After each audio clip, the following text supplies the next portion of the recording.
konsekuensi buruk dari melakukan ibadah, melakukan bid'ah, konsekuensi buruk dari melakukan bid'ah yang dianggap hasanah, dianggap baik. Antara lain sebagai berikut. Yang pertama, halaman 23 saya katakan konsekuensi buruk. Orang yang melakukan bid'ah, melakukan kreasi baru dalam agama, berarti ia telah menuduh kurangnya agama Islam. Padahal Allah, atau menuduh Allah belum menyempurnakan agama Islam, karena menurutnya masih ada kesempatan untuk menambah-nambah dalam agama ini.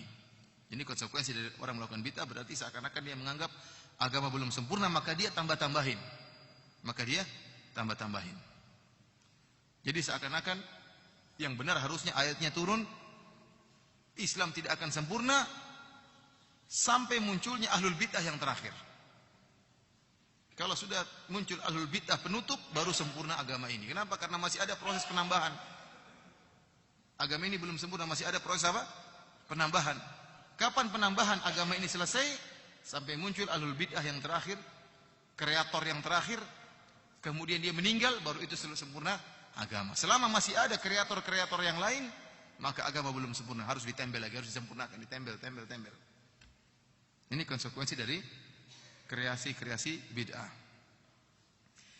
Konsekuensi yang kedua, agama Islam senantiasa dalam keadaan kurang, tidak sempurna semenjak zaman Nabi. Benar. Konsekuensinya berarti belum sempurna, masih ada yang kurang bagus, maka ditambah-tambahin lagi dengan ibadah-ibadah baru. Di zaman Nabi tidak ada namanya salat raghaib, di zaman Nabi tidak ada namanya salat nisfu Sya'ban, dibuat sekarang. Nabi tidak ada di zaman Nabi, berarti kurang indah, ditambahinlah model ibadah tersebut di zaman sekarang. Yang konsekuensi yang ketiga, kreasi bid'ah melazimkan menuduh Nabi dengan salah satu dari dua tuduhan. Sekarang kalau ada orang melakukan bid'ah, misalnya melakukan acara hari Asyura, sebagaimana orang-orang Syiah yang mereka memukul-mukul tubuh mereka sampai berdarah-darah. Atau misalnya seorang melakukan salat malam nisfu Sya'ban 100 rakaat di malam nisfu Sya'ban.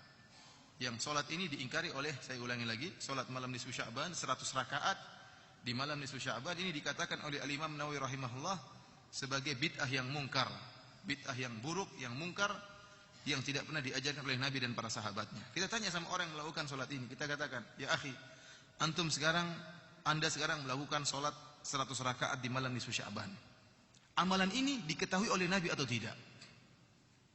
Cuma ada dua jawabannya, Nabi tahu atau Nabi tidak tahu. Kita katakan, kalau Nabi, dia akan menjawab Nabi tahu. Kemungkinan pertama dia akan mengatakan Nabi tahu ada amalan ini. Kita bilang kalau Nabi tahu, kenapa Nabi tidak ajarkan? Kenapa Nabi tidak lakukan? Berarti ada agama yang Nabi sembunyikan. Ini sekarang kita bicara tentang salat 100 rakaat di malam nisfu Sya'ban yang dikatakan oleh Imam Nawawi rahimahullah, ulama besar dari mazhab Syafi'i, sebagai bid'ah yang mungkar, bid'ah yang buruk. Kalau ada orang melakukan ibadah ini, maka kita ingkari dia dengan perkataan Imam Nawawi dan kita tanyakan kepada dia, 100 rakaat yang merupakan ritual ibadah di malam nisfu Sya'ban ini diketahui oleh Nabi atau tidak? Cuma ada dua kemungkinan jawaban. Pertama, dia mengatakan Nabi tahu. Kalau Nabi tahu, kita bilang kenapa Nabi tidak mengajarkannya? Kenapa Nabi tidak pernah melakukannya? Kenapa Nabi tidak pernah mengabarkannya dalam hadis-hadis yang sahih? Kelazimannya berarti Nabi menyembunyikan ilmu. Nabi menyembunyikan ilmu. Nabi tidak pernah mengabarkan, kok kamu tahu? Ini aneh juga. Nabi tidak pernah mengajarkan, kenapa kamu tahu? Kemungkinan yang kedua, dia mengatakan Nabi tidak tahu ada ibadah ini. Ini lebih parah lagi. Kalau Nabi tidak tahu ada namanya salat malam nisfu Sya'ban, kok kamu tahu? Wah, ini bahaya, berarti kamu lebih hebat daripada Nabi sallallahu alaihi wasallam. Dan ini semua berlaku pada semua bid'ah. Contohnya seperti saya katakan tadi, 2 rakaat setelah sa'i. Salat 2 rakaat setelah sa'i. Kita bilang, Nabi umrohnya cuma tawaf, kemudian salat 2 rakaat, kemudian sa'i. Kenapa kau tambah 2 rakaat setelah sa'i? Kita tanya sama dia, Nabi tahu enggak ada 2 rakaat setelah sa'i? Maka jawaban pertama, kemungkinan pertama dia mengatakan Nabi tahu. Kita katakan, kalau Nabi tahu, kenapa Nabi tidak pernah mengabarkan kepada umatnya? Berarti ada bagian agama yang Nabi sembunyikan, yang kau ungkapkan sekarang ini. Yang baru terungkap sekarang ini kau ungkapkan. Sebelumnya Nabi tidak pernah mengabarkan. Berarti Nabi telah berkhianat, tidak mengabarkan Islam secara total, secara keseluruhan. Oh, tidak, Nabi tidak tahu. Mungkin dia mengelak. Oh, Nabi tidak tahu. Kalau Nabi tidak tahu ada 2 rakaat setelah sa'i, kenapa kok kamu tahu? Jadi semua bid'ah kita katakan demikian. Kalau ini merupakan bagian dari agama, mestinya Nabi tahu. Mestinya Nabi tahu. Kalau Nabi tahu, kenapa Nabi tidak ajarkan? Berarti Nabi menyembunyikan ilmu. Kok baru sekarang kamu yang mengungkapkan? Oleh kerana ini kelaziman dari perbuatan-perbuatan bid'ah. Kemudian halaman 25 saya sebutkan konsekuensi keempat. Konsekuensi dari bid'ah hasanah,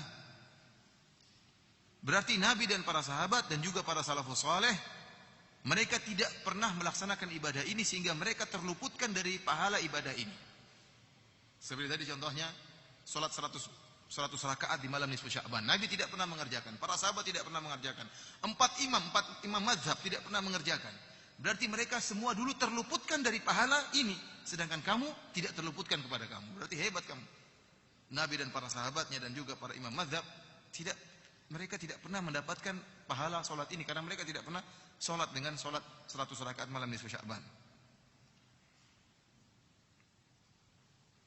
Kemudian konsekuensi yang kelima, saya katakan sesungguhnya membuka pintu bid'ah hasanah akan mengantarkan kepada perubahan agama dan juga akan membuka pintu-pintu hawa nafsu, pemikiran dan pendapat.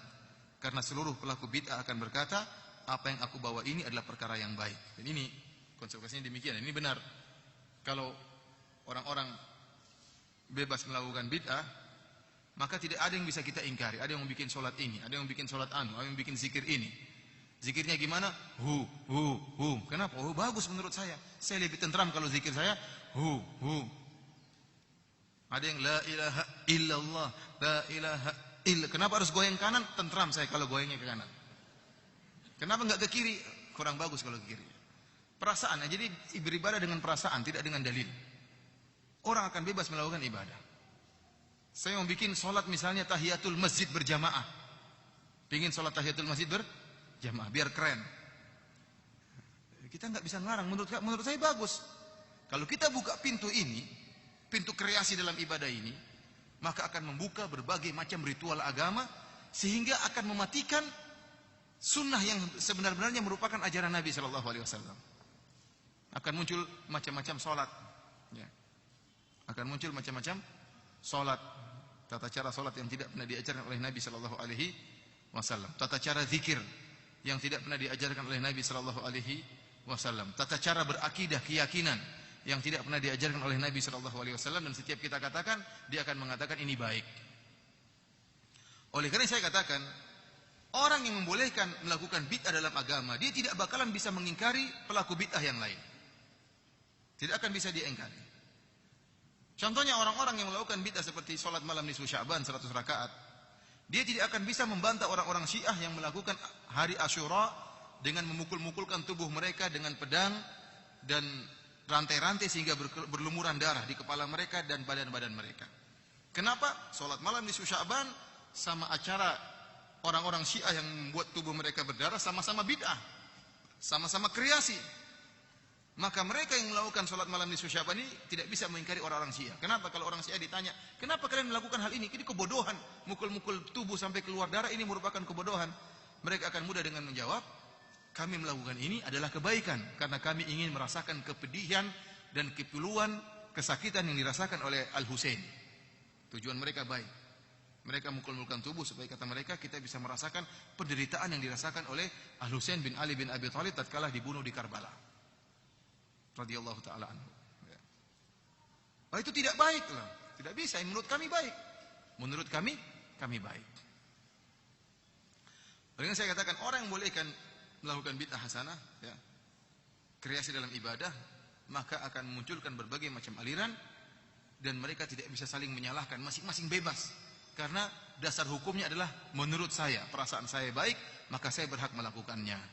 Ini berbahaya bagi agama. Akhirnya sunnah Nabi SAW ditinggalkan. Sunnah Nabi SAW ditinggalkan dan mati redup gara-gara muncul bid'ah yang berbagai macam bid'ah. Ya akhi, sebenarnya saya terkadang salat di sebagian masjid. Akhirnya antara azan dan iqamat kan waktunya panjang itu.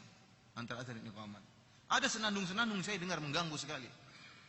Padahal antara azan dan iqamat banyak yang bisa kita lakukan. Disunahkan untuk berdoa antara azan dan iqamat. Disunahkan untuk sholat sunnah. Kita bisa menunggu dengan baca Al-Quran, dengan suara yang lirih, tidak boleh mengganggu yang lain. Tatkala muncul senandung-senandung, ini terganggu, buyar semua, nggak bisa kita mau sholat sunnah juga terganggu, mau berdoa juga terganggu. Kenapa? Ada ritual antara adzan dan iqamat dengan senandung-senandung yang saya tidak tahu maksudnya apa. Mengganggu. Oh, saya pernah masuk dalam satu masjid, sholat. Kemudian menunggu adzan dan iqamat. Maka terdengar dari dalam ada orang yang bersenandung dengan salawatan. Ya silakan bersalawat, tapi jangan keras-keras kemudian mengganggu orang lain. Salatullah, salat. Keras sekali, sampai bagus pakai ada nada awalnya, ada refnya. Pokoknya saya mau mengaji nggak bisa, mau berdoa nggak bisa. Ya udah saya tunggu aja, terus mau gimana lagi? Mau bersalawat sendiri juga terganggu sama ini. Sementara dia senandungnya begitu indah. Begitu waktunya qomat dia keluar tukang senandung tadi, ternyata rambutnya sebelahnya merah, sebelahnya ya memang anak metal yang sedang bersolawat tadi. Rambutnya sebelahnya apa? Merah, sebelahnya hijau apa hitam. Ya wajar. Nah, ini apakah seperti ini sunnah Nabi SAW? Nabi saja melarang orang yang baca Quran keras-keras karena mengganggu orang yang lain, bisa dia terganggu. Kemudian buat model seperti ini, senandungan seperti ini mengganggu. Akhirnya saya katakan apa? Kalau muncul bid'ah, maka sunnah yang sesungguhnya akan mati, akan hilang, ini akan ditinggalkan. Contohnya seperti di hari Arafah.